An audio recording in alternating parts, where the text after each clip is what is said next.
Hey guys, how are you doing? So, after a brief break from being on YouTube, well, I say brief, it's been about 4 months. I'm not sure if anyone will still be watching this. So, hello, I hope you're all doing well. But I am happy to be back. It's actually turned out to be the most profitable month I've ever had on KDP. And so in this video, I really want to delve into what I think set this December apart from previous Decembers. Also, I hope to share some different information today regarding when you should publish books and various things. So if you're interested in any of that, then please do keep watching and I will share that with you right now. Several of my all-time bestsellers were actually published in October and November, and this trend actually continued in 2023. So towards the end of the year, I actually published a series of 3 books, and they'd been in the works for a few months. I decided to release them at the end of October, and that wasn't actually intentional. I planned to release them before that, but I got distracted by various things. But I decided anyway, I'm going to just publish them in October. And one of these books actually turned out to be one of the best sellers in December overall. So there are various things that I think contributed to this. So the first thing is that Amazon will temporarily boost your book in the rankings higher than it would naturally be in the first month of being published.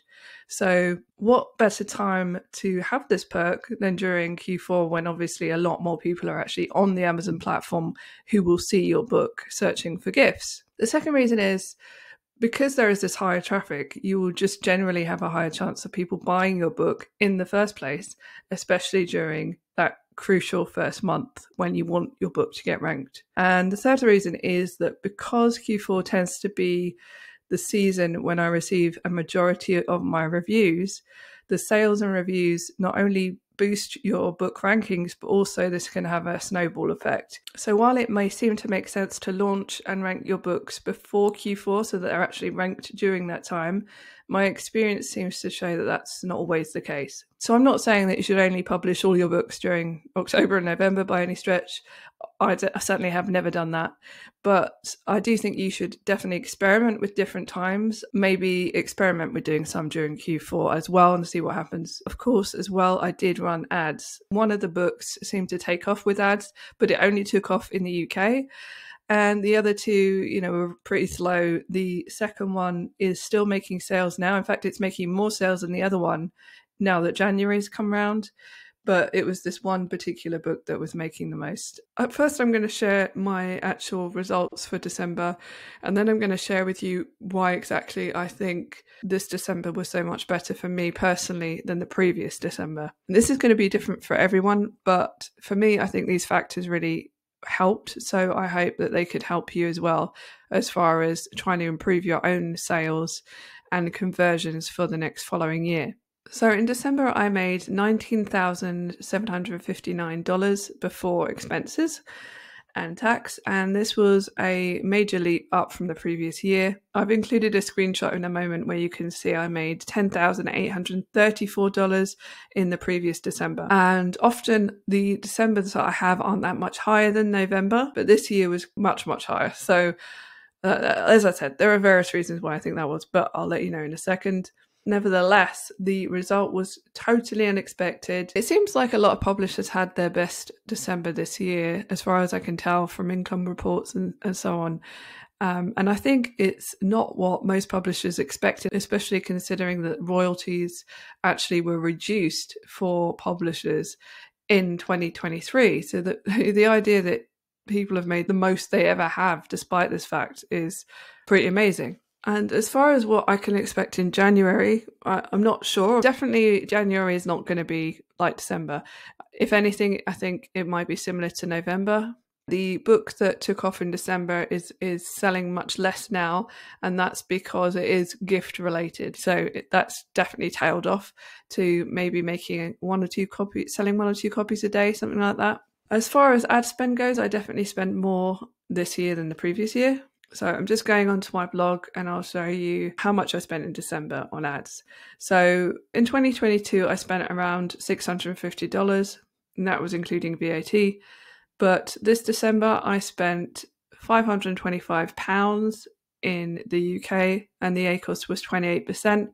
And that was actually really good because that included promoting the new book. At the beginning, when I was promoting that book, the ACOS was like 80%. And then I optimized it down. I think it was still 45% in December, and now it's 20-something%. But that was absolutely fine because I was making a lot more organic sales than I was from ads. So that's what you have to bear in mind, is you need to look at all of the sales that you're making, not just sales from ads.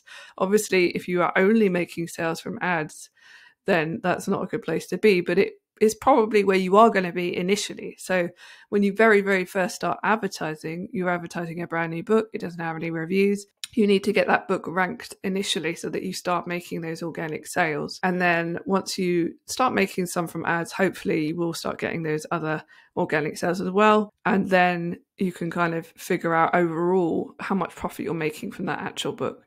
So even though I had an ACOS of 45% in December, the amount of sales I was actually making far exceeded any of that. So overall, I was very much in profit. In the US, I spent $453 and the ACOS was 22%, which was really good.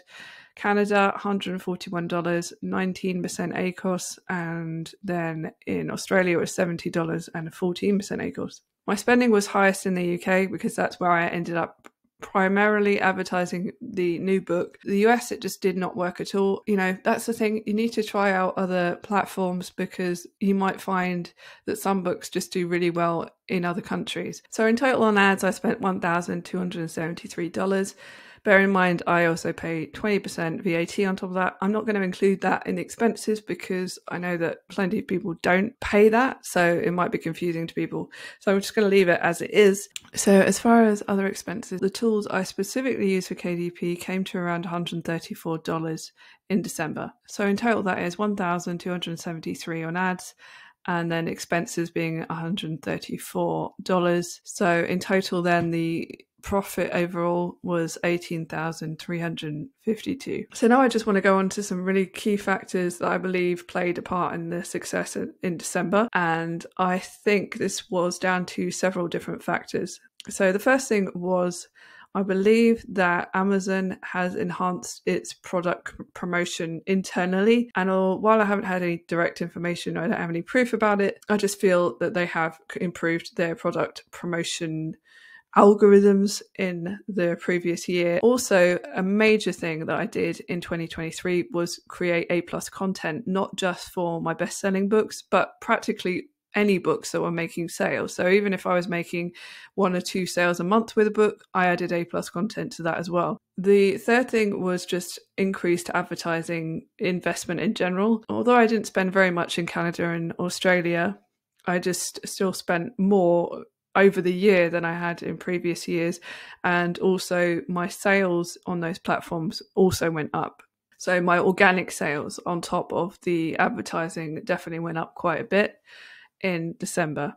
Another thing I did was to publish during Q4, obviously not in December, but I published my 3 books in October.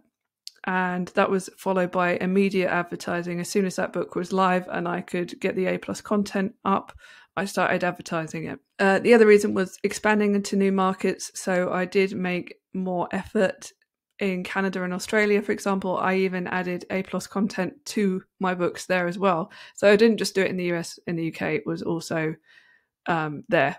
So I think that made a big difference. Another thing was the way that Amazon bundles products together. So Amazon includes certain books in gift bundles, and during Q4 this happened to me for several different books. For example, one of my notebooks, originally published in 2019, started to randomly sell in 2023 after being featured in a frequently bought together bundle. And this also happened with the new book that I published in Q4. So that was bundled with a book that sold really, really well. And I think this just boosted the book in general in the algorithm. So just as an example, I'll show you. So this is a frequently bought together bundle. It's probably worth going on Amazon and just checking through some of the listings and seeing what type of products are bundled together. Obviously, you can't guarantee it, but if you could create a book that's going to complement another book that's already there, perhaps one that's really selling well, then you could definitely boost your chances, especially if you do something like perhaps do product targeting towards that product So lastly, I just want to talk about KDP being saturated, which of course is talked about every single year and it's always pushed around. Without a doubt, there are lots of people on KDP, but I think my experience this year of publishing a new book, brand new, and it then becoming one of the best-selling books overall just proves it's definitely not saturated on KDP. So when I launched these new books, it was in something completely different. And it was actually unlike any book I've really created before. And I hadn't really seen one like this either. So it was unique. And I think that's important as well. So really do try and be original. So often when you look through the books on Amazon, you see a lot of very similar books. One that's doing incredibly well, and then you'll get all the kind of copycats after it trying to do something that's identical. Please do try and do something that's unique and see little potential gaps in the market. And it's not rocket science. It's not that hard to do. It really could be just mixing a couple of already proven ideas together, popular niches together, or even popular types of low content book together and kind of bundling them into something that's a bit more unique. And it's so important to create a cover that people are going to click on. And that one way of doing that is really to stand out from what's there. So you don't want to just copy a type of cover that's already out there. And after that, your A+ content is going to be the second most important thing. So you really want to make sure you're creating A+ content now for every single book that you put out there. So I think I'm going to leave it there for now. If you're interested in reading a little bit more detail about some of the things I did in 2023 and some of the things I didn't do, check out the blog post that I'll link to in the description below. And please let me know what your plans are for 2024 and how Q4 went for you. So it might be a bit late in January to say Happy New Year, but I haven't been on here. So I'll say Happy New Year to you, and I hope you have an amazing 2024. So that's all for now, and have a great rest of your week. I will speak to you again very soon.